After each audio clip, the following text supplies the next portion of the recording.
Welcome to the Tech Egg. Don't get scrambled. Enjoy the video. You'll begin by booting directly into Mac OS Recovery so you can access networking tools. Hold Command+R or Option Command-R at startup, depending on whether you need the local or internet recovery.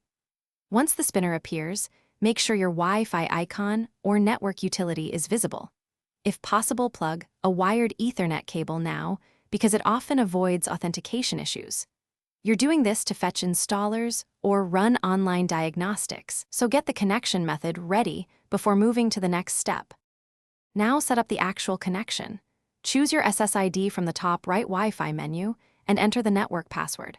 Mac OS Recovery supports WPA2/WPA3 networks and will negotiate DHCP automatically.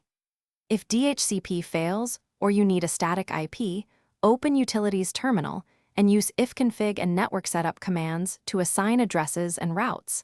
This is why you might need manual settings. If the network uses a captive portal, open Safari inside Recovery so you can accept terms and sign in before continuing. Finish by verifying the link, ping 888 from terminal or load a simple web page in Safari to confirm DNS and HTTP access. Once done, make sure to keep the connection active while you reinstall or run utilities. Reconnect Ethernet if you notice dropouts.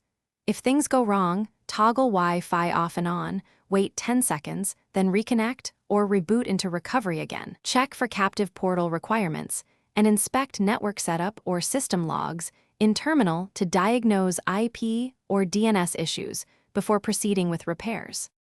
Thanks for watching. Consider subscribing if I helped unscramble your problems.